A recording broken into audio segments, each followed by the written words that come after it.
Hi, everyone. My name is Alex Swan, and I am an ambassador with the Andrew Goodman Foundation and a student at Spelman College, an all-women's historically Black college in Atlanta, Georgia. I major in international studies and minor in comparative women's studies, and as an Andrew Goodman ambassador, I work with my campus team to make young voices and votes a powerful voice in democracy by organizing voter engagement and civic learning opportunities on my campus. I'm excited to be joined by Yara Shahidi and fellow student organizers to celebrate National Voter Education Week by talking about the importance of making a voting plan. With the election being 26 days away, now is a great time to decide how and when you will cast your ballot to make your voices heard. Let's start by meeting our fantastic panel of activists and organizers who will share how and why they are voting in the 2020 election. Right. I know for me, hi, I'm Yara, and I remember how impactful it was in the 2016 election, being just 2 years younger than I had to be to go vote, and of course wanting to do everything I could be to be civically engaged, but it definitely felt like the government and politics was something that happened around me versus with me. And I know that feeling of disenfranchisement, unfortunately, doesn't go away once you turn 18. And for many communities, I think sticks with us throughout our kind of experience with civic engagement. And so I was really excited to vote in the midterm election, realizing and doing so much self-study on how important that was in a way that really I don't think had been expressed to myself and so many of my peers before. Hi, my name is Katya Erzman. I'm a senior at the University of Texas at Austin, majoring in government and public policy, and the current student advisory board chair for the campus vote project, and we really work on dismantling barriers to student voting with faculties, nonprofit partners, and student organizers, trying to decrease the learning curve that I think students really have into entering the political process, let alone voting and accessing civic education or civic engagement. So we're really working on trying to mobilize students on every campus and help them figure out how to vote, what's the best way for them to vote, and why they should vote. Yeah, great. Hi, everyone. I'm so happy to be here with you all today. My name is Amy Ho, and I am a senior at UCLA in Los Angeles, California. I'm studying political science, and I'm here as a campus ambassador for APIA Vote. And in that role, I work to increase Asian American Pacific Islander Desi American student civic engagement at UCLA through both voter education, voter engagement, as well as census education. I think studies have shown that people tend to vote more if they start earlier or if they see it in their parents, and for specifically the Asian American community, that is lacking. And so, it's really our job to train these students when they come to college to say, hey, you can vote and you should vote.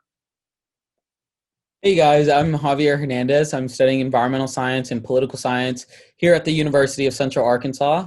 I'm a campus ambassador for the Andrew Goodman Foundation, where we just try to teach our fellow students about civic engagement, how they can become involved in the political process, and just so that they can get more informed about who their candidates are, their platforms, and just why they should vote for them.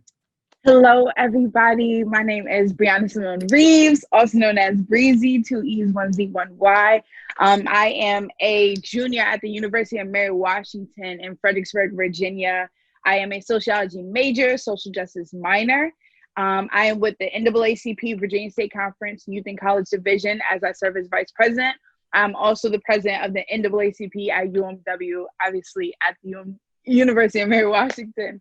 And so basically some of the work that we do on the ground is really connecting our University of Mary Washington campus to be more aware of what's going on in terms of America, right? Fighting for justice, the Black liberation, the liberation of all marginalized folks. We actually just put out a police report as well, 64 pages about our own police department through our campus. And at the state level, we work basically to do everything statewide, right? Census, voter turnout, folks turning out in Virginia, focusing on youth and college divisions and chapters within the state of Virginia through NAACP, who are also doing the work. So excited to be here, by the way. But since we all introduced ourselves, our beautiful selves, I wanted to just, I think it would be dope to just hop straight into it. So we're talking about voter plans. Why do you all think it's important? And Yara had kind of hit on this earlier, but why do you all think that it is really important to show up and create a voter plan, especially in the midst of a 2020 in this pandemic that we're in 2020, although 2020 has been a hot mess. So why is a voter plan like so important? And Yara, if you don't mind just starting again, but totally up to you. No, of course. One, I just have to say I admire the work that everyone in this virtual room is doing. Super inspiring. But I reflect really on the experience of so many of our communities voting in years that seemed quote unquote normal. I mean, we've seen reports on, we've seen personal experiences about whether it be overt voter suppression, whether it be a lack of resources, how many polling places people have. What we're aware of is that voting is difficult any year, and it can be intentionally made more difficult for very particular communities. And so since we're dealing with a year in which we have this pandemic, and in some ways it was at first exciting, the idea of mail-in voting potentially kind of like democratizing people's access to the vote, but we've seen an attack on that as well. And so with all of these things happening in our news cycle, which seem to really limit the amount of resources people have to vote, it becomes even more pressing to come up with what that plan looks like. Not only your plan A, but your plan B, what you're going to do and what numbers you need to call if you see voter suppression. The primary that I voted in right before this pandemic, in which it felt like everything was fine, I went to go vote early, and none of the machines were working. And people that were working the polling place, they were volunteers but didn't know the number to call to actually have the person open up. And unfortunately, being in the community that I'm in, so many people spent their entire day trying to figure out how to get to that polling location. Transportation wasn't guaranteed. Oftentimes it required just a lot of planning. And so seeing how that happens regardless, it becomes even more important given the circumstances we're all in. Yeah, I would definitely agree with all that. And one thing that I think Yara also touched on is that there are so many unknowns this year in 2020, and things are just happening and we just don't even know like how to react to them and things like that. So having a voting plan, I think, is really important, that it's that like one known thing that we have in 2020. And we also know that people are more likely to vote when they do have a plan. So if you have your plan and you know what it is, then you can go do it on the day that you choose to do it and make sure that your vote gets counted. Yeah, these are all really incredible answers, and I agree with everything. I think right now students and young people are expected to be fortune tellers to the future. Not only are we trying to balance like our midterms, our homework, how to enter the workforce, and all other things expected and put onto young people, but we're also having to predict if our campus is going to close due to an unprecedented and unpredictable global pandemic and recession, and making a voting plan that is our internal right to vote. We're having to make a plan to figure out how to access it. And I think Yara is exactly right. Like, it's intentionally hard to keep people from being able to access that vote. And making a voting plan is one thing that you can do to think 3-4 months ahead, or right now, maybe 30 days ahead, to figure out the best way for you to be able to access that inalienable right to vote and be able to make your voice heard. And it's also, you're more likely to vote. Alex was exactly right, but it's also, people are less likely to vote if it seems hard. So whenever we make a voting plan, if we help make our friends make a voting plan, then it's not only a fun activity to socially distance do, but it's also something that will encourage more people like us and our peers on our campuses to vote. Yeah, so just to touch on what Alex and Katya were saying, it's so important that students have this plan, and not only just have one plan, they need to have backups. They need to have that 1, 2, 3 plans, because you never know, kind of what Yara was saying. You don't know if it's going to be open, or if everything's going to be working, or if your ballot's going to make it to your apartment on time if you're on campus, or just how things are going to play out. So it's so important that you have that A, B, and C to just make sure that your voice is heard and your ballot is cast in this election. We just need to be prepared for all circumstances, and we really just need to help our friends get prepared as well. You can just share your voting plan. How hard is it to just share something on Instagram saying, this is how I'm going to vote, come with me. Take a friend to the polls, go vote early, do your absentee ballot application all together. It's so easy to involve all your friends in all these things. So just make a plan and get ready. Yeah, you've all touched on such important points. I think for me, like something I really want to emphasize too is that voting is different state by state, but it's also different within the state.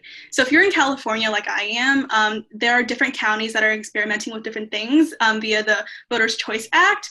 And so some counties have polling places, but some counties have vote centers, and those are all, they're very different. The things that you need to bring to these centers are different. And so you really have to look into that. You have to know which county you're in if you're planning to vote in person. Another thing too is that, in California, thousands have been displaced by the wildfires. And so for them, they probably have not received their mail-in ballots and probably can't access it. So they especially really need to look into these vote centers and polling places. And all of these places actually do open earlier than election day. So you have to know when they open. So you can try to go vote early so you're avoiding these long lines that are, a tool of voter suppression. So vote early, make the plan, know where your vote centers are, know where your polling places are. And that's very important. And now that we've talked about that, and I've kind of touched upon the options that are in California, what about you guys? What are the options where you're at? What should students be looking at when they are making their plan? I don't know. What do you think, Alex? Sure. So as I mentioned, I go to school in Georgia, and for the 2020 election, Georgia's a swing state. So for a lot of our students, coming up with our voting plan depends on figuring out if you want to vote absentee and use your campus address and have your vote be counted in this swing state, or if you want to vote in your home state. So that's just one thing that people should consider, not that your vote will count more necessarily in one area, but just figuring out where you want to place your vote for this year. Yeah, Alex, I'm really glad you hit on that, because I think that's a major thing, at least for students, that they should be considering. So in Virginia, we have a few more days, October 13th, for early voting, right? And so many people are scrambling, but in Virginia, we have the opportunity to bring our student IDs to the polls. And so in other places, that may not be possible, especially where we are in terms of students in Virginia, like in places like Richmond, or especially Fredericksburg, where I go to school.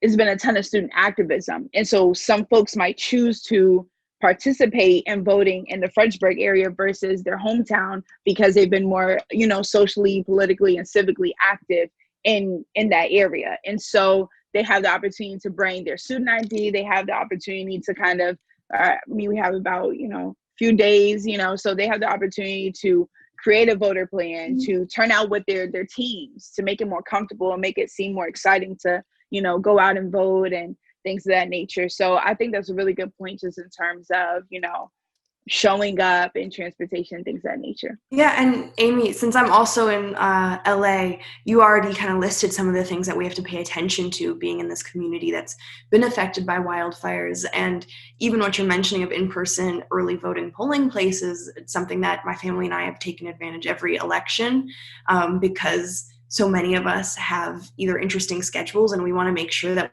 when we go to the polls, we can dedicate however many hours it's going to take. But it has been important to know, just one of my polling places, it's as simple as bringing the sample ballot with my name and address on it. And other places, you have to make sure you're actually prepared with a government ID. And so things like that are important. And everyone addressing just being in a college community, there's so much more to think about. I know, like you're saying, where we want to place our vote is important. I know in LA for us, we have a really important DA race coming up. And so regardless of how you feel about the top of the line presidential election, there's so many things down ballot that are so community specific. Right. Yeah. And I'm glad you guys are touching on this topic of voter ID, because it is so important. That student who's from Texas but is voting in Central Arkansas, they can just use, we call it a bear ID. So we can just use those bear IDs to go vote. And that is so important. It's also important to know where those early voting sites are. You need to know, I can always go to my county courthouse to go vote in person. I can go to the hospital whenever the mobile voting place is there. So it's always good for students to look online onto their Secretary of State's website or onto their county clerk's website. It's just so important that students know where these places are so that they can say oh, I can go to the library to go vote, or I can go to the county courthouse any day to go vote. And another thing I would stress is that if students don't have polling places on campus, fight for it. That is something you guys need to do. Here at my school, we almost got our polling site taken away. So our students had to fight. We had to go to the county election commission and go fight for that and go advocate and say students need this. And, you know, students turned out. We had one of the largest voting turnouts on campus the next year for a primary. So it's pretty cool what you guys can do just with your fellow students and just what you can do as an individual to help inspire that freshman class who doesn't know what they're doing, who may not be registered to vote. So plant the seeds now, and then you can reap the benefits later. Yeah, these are all incredibly inspiring and true and accurate answers. I know in Texas, we have, it's a little bit hard to vote in Texas, and it's a lot of barriers that students and marginalized communities across the state are having to overcome. But the problem is that a lot of laws are made transparent or made opaque to keep people from being able to figure out the right things they need to bring to go vote or the right locations to go to. We have some counties that have countywide and some where you need to go to the specific precinct that you're in. And the way that the maps are drawn, those precincts can change, and they might move the polling locations around or close them in different elections within the same year. And so not only is Javier right about figuring out where your polling place is, but it's also really unfortunate that students are having to both balance their public health and safety while also trying to balance their enfranchisement and right to vote.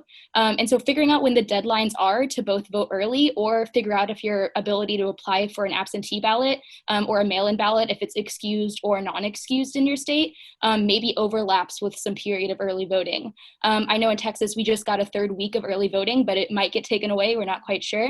But it starts in a week. And so we are encouraging students to try to vote early in the morning. So it's a little bit safer if they're voting in person. And then if they can't go access that early voting in person, they still have a week to apply for a mail-in ballot if they fit an absentee ballot requirement. And the other thing is just making sure that you do have your state ID. We have photo ID laws in Texas, but we don't allow for student IDs. And so, but now that we know a little bit about why it's so important to have a vote plan ready, and the different options that exist to vote in person or by mail, I want all of us to kind of walk through what our personal voting plans are. So that way maybe people in our states or around the nation can think about their options as well. And share a little bit about how you landed on that plan. I know some of us have kind of touched on it, but maybe Brianna, if you want to start off with what your vote plan is and how you got there, that'd be cool. Yeah, absolutely. So my hometown is Culpeper, Virginia. It's appearing to be a very controversial place in the news media, right? From like our Confederate flag journey has been pretty controversial with our elected officials, to, you know, our sheriff and things of that nature. Whereas in Fredericksburg, you know, when the protests hit in May, it was a huge tear gassing event from Fredericksburg Police Department and other people. And so with that, I'm kind of pulled in two directions as an activist, leader, and organizer to kind of figure out, okay, where is my vote going to matter the most, and especially locally. And so for my plan, I've kind of had to do not necessarily pros and cons, but kind of weigh it in terms of my resources. So I know that in Fredericksburg, that is where my student community is, the people that I lead, all of them are in Fredericksburg. And so our campus is kind of in the middle of two polling locations because our campus is split, obviously. And so I know that I'm closer, I can walk to my polling location in Fredericksburg. Whereas if I'm in Culpeper, I can't walk, I'll have to drive. And then, you know, I might have class that day and things of that nature. Another thing is, I have the opportunity when voting in the Fredericksburg area to bring more people with me. The sports teams, my NAACP folks, and folks of that nature. I have the opportunity to make it an entire event and to turn up and to celebrate. Whereas in Culpeper, you know, people may not be, you know, doing chants and, you know, passing out drinks and things of nature. So it may not be as fun. It may not incline me to show up as much and be excited about it. Another thing is that campus, just being at a campus, lucky enough, we're able to be on campus, right? A lot of folks don't have the opportunity. And so taking advantage of that, groups like UMW Women of Color, BSA, UMW Votes, we're all coming together, especially NAACP at UMW, coming together and mapping out these voting tools, right? So we're going to map out a route and we're going to do souls to the polls or a race to the polls. Or, you know, we're going to like have little checkpoints where we're encouraging folks who are walking to keep going and, you know, encouraging them to turn out. And again, having that student ID is going to be more likely that I probably won't have problems with that in Fredericksburg where I go to school versus trying to bring my student ID in Culpeper, I might have risk having some problems, and I tend to lose my license a lot. So yeah, those are kind of my plans. And so I'm leaning more towards probably going to make the decision with voting in Fredericksburg for those very reasons, simply because of the resources. Yeah, I definitely feel that, Brianna. I'm encouraging all my friends and all my fellow students to vote on campus simply for the fact that it makes it easier to vote. Yeah. I live 3 hours away. My hometown is about 3 hours from my college campus. So I'm not going to drive down 3 hours away to go vote. So I know most students won't either. So we just want to make it easier for students to go vote on campus, just wherever they are, just whatever's easiest for them. And for my voting plan, I have kind of three options: either just voting early somewhere in my county, and then, or we're actually doing this new event called March to the Polls. One of our hospitals kind of across the street is going to have a polling site, and we're just going to meet at our student center, and we're just going to walk down as like a unified student organization. We're going to have members of the student government, Latino Student Association, the NAACP, and we're just trying to bring up all these student coalitions just to go together and just show that students have power. And of course, we're all going to be socially distanced, register, show up, and vote. So we're all going to be there. We're all going to be safe. And then finally, our campus is still going to have a full voting site. So if I can't make it to any of those places, then I'm definitely going to vote on campus. We have to be student leaders and student activists. So we have to show our friends and our peers that we are going to go vote. So if we can do it on campus, that's amazing. And if you can do it early, that's even better. That sounds so exciting, all of your events. I'm so jealous because UCLA is a little bit different. We are completely virtual. We're not allowed to congregate at all on campus. So we've had to, come up with creative ways to, excite the student voter population. Previously, we would throw like these big on-campus parties. We'd have pizza, we'd have like photo booths and all these things. But this year, like I said, a little bit different. We're hosting some live watch parties. We're going to host some virtual phone banks and text banks together to try to lift everyone's morale. But, specifically for me, I'm going to fill in my ballot with my family and help them make their educated votes. And then we're all going to go together and we're going to drop it off early at a drop-off location. We're not going to mail it in because, that can't be dependable right now. So yeah, and it's also really important for me for any of my vote plans to include my parents because they're monolingual. They only speak Vietnamese. So it's important for me to pull them in and make sure that their voices are heard. And I would encourage anyone, if you know like any monolingual family members or friends, to help them do the same. Luckily, I live in a county with translated materials, so I don't have to do as much work. But if you don't have those privileges, there are multiple nonprofits out there, a lot of community-based organizations who are out there doing that work. So for my community specifically, if you don't have a translated ballot, there are hotlines that you can call that's done by APIA Vote and their coalition partners. So I would really encourage everyone to look into translated materials for their families.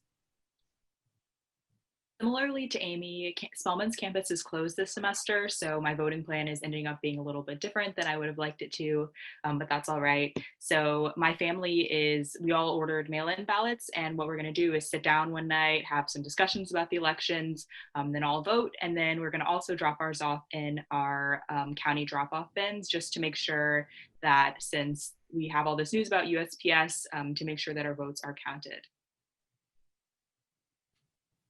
Yeah, and then for me and my family, we've always made it a whole family affair, but I think a lot of the thought goes into the kind of voter education that has to happen as we open our sample ballots. I know from my experience voting in the past kind of 3 elections, I'm great at identifying certain measures that have been in the news, but then you get to those judges and the names that you have never seen in your life, and you go to any site you can possibly find, and you may see like an old, outdated headshot of somebody. And so a lot of my voting plan has gone into how proactive we have to be about identifying those judges and the people in our ballots well before the deadline. And because of the nature of our work, we've always had to really have 2 voting plans, which has come in handy right now. So our goal is to access an in-person polling location. And then if that does not work for any reason, we already know our polling place day of the election. But that is our primary goal. And I try and wrap in, and we all wrap in as many friends as possible in the voter education process. I know in LA in particular, even this last primary, there was an incredible measure about how our LA policing system and mental health care system works. And so it's things like that I try and spend a lot of time on and talking to my friends about, making sure that when they're going to go vote, they're paying attention to those measures that take direct effect on our community and how we work with the systems in place. I wanted to say, one, this conversation has been so productive, even just as a student, really hearing about how unique everyone's experience is based on your county, based on whether your school's gone back into session, and all of the options that we have to really explore to make sure that our vote is accessible.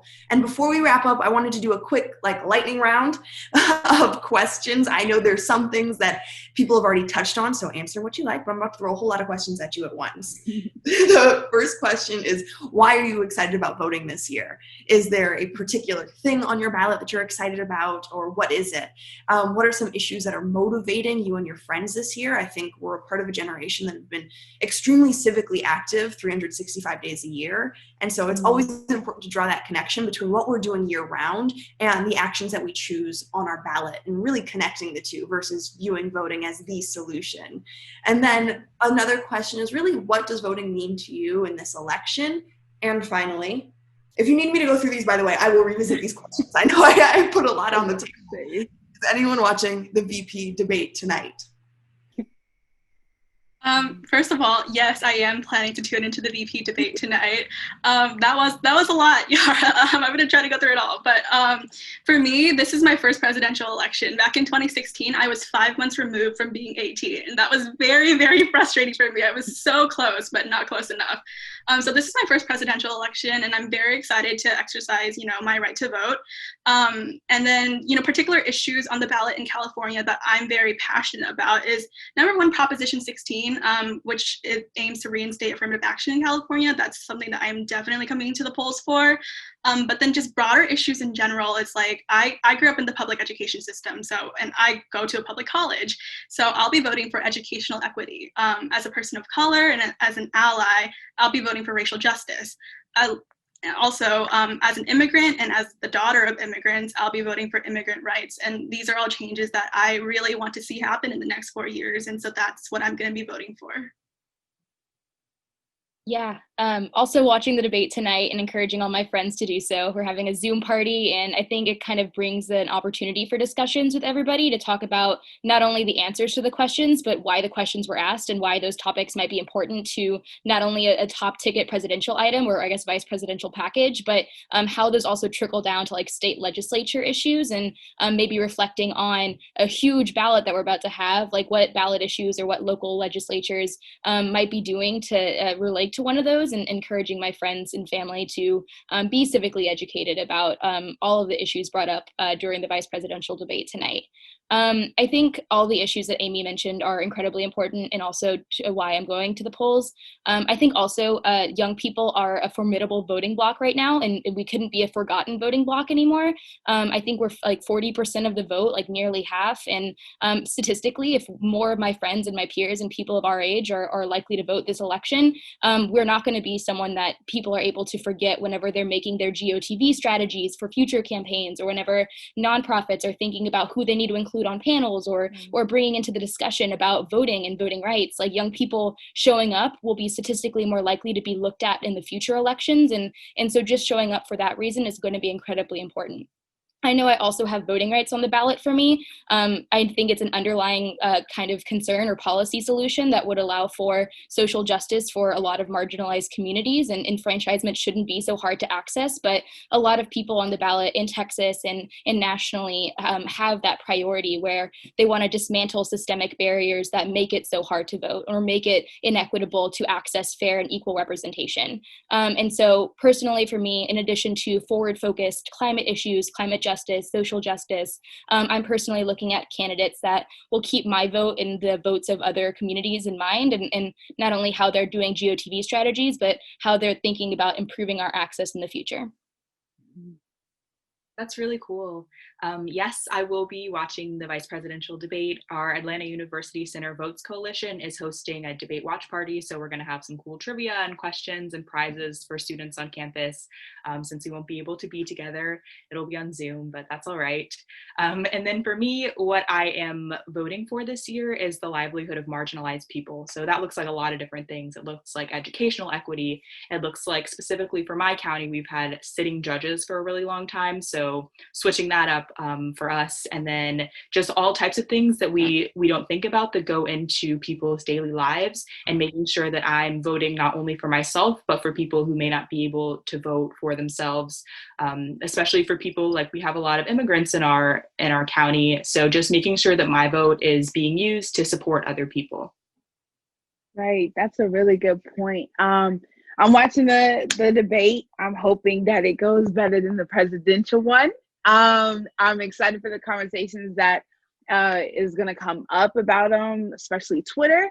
But I think I'm most excited to just see young folks turn out. Like, I literally love our generation. We have some problems, but I love our generation and the way we hit the streets in March and April and May, right? Protesting, showing up for Black lives.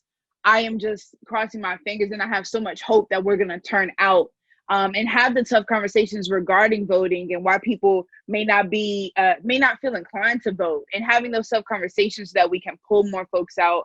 I love our generation. I think, that as one of the largest and most diverse voting blocks, like, we have a lot on the line. And so I trust that we're going to show up and turn up as we always do, especially the way we did in the summer. I'm voting for, and overall, Black folks, right? The Black liberation, the liberation of all marginalized folks, right? From immigration rights to LGBTQIA rights, to reparations, all the way, 100%, right? There's so much that goes into it.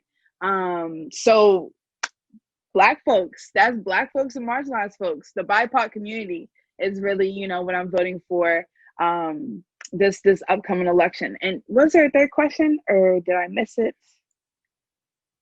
Or was there not a third? Okay. All of it in one go. Okay, beautiful.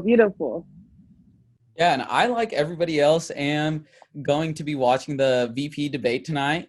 How crazy is it that we're talking about a VP debate and then we're just like, heck yeah, I'm going to be watching it. Like, never before, but I'm so glad that it's happening now, because all of us, who really are engaged now get to share like our experiences with everybody else. And like, people are going to be tuning in and are going to be watching. So that's so exciting. And I think that's what this election really means to me. The chance to get to bring everybody together, to although it's so divisive, we can at least bring our friends and we can huddle around our TV, socially distance, of course. But we could all just be there and just like get to learn more about these candidates with each other, get to actually have those really just sometimes difficult conversations and still be respectful with one another. And especially being in like the South and being on a college campus, you kind of have those two different just like mind views and point of views, just kind of battling each other out.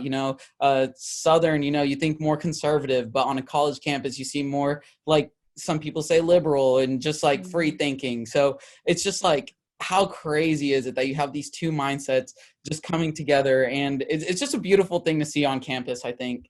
And as for like what I'm voting for, everybody else really said social justice. And I agree with them 100%. There's no reason why me being Latino, I can't support Black Lives Matter or Asian lives and just things like that. So we need to bring all these coalitions together, and we just need to just work together as, young people. And also just like going on with social justice, like environmental justice and voting rights. Those are two things that are super important to me. just because it makes a crucial impact on a young person's understanding of the world and how they view themselves and how they view their culture. And it's super impactful. And then finally, I'm voting for those down ballot races. It's the state legislature that's going to be deciding what the University of Central Arkansas is going to be getting in terms of like state help and things like that and state aid. So it's so impactful what these students can do by voting for these local races. So that's just kind of why I'm voting. And thank you guys for sharing why y'all are voting. You guys have spent this time. Thank you, Yara, for joining us. It's been amazing hearing what you guys have had to say. And just remember that in this election, young people have the potential to make up nearly half of the voting block. That is just so powerful. We on the screen are just a small representation of what the voting block is. So let's make sure that we use that power by deciding now how and when to vote. Thanks for joining us today to celebrate National Voter Education Week and learning how to get #VoteReady. If you need help creating your plan, you can visit votereducationweek.org for more information. And remember, if it doesn't stop here, you can check out the site for more information on what else is coming up so that we can all be confident #VoteReadyVoters. And don't forget, you guys, this doesn't end here. Tune in to the vice presidential debate at 9 p.m. Eastern, or for all you Arkansans out there, 8 p.m. Central. So tune in, and thank you guys so much for joining us. Thank you.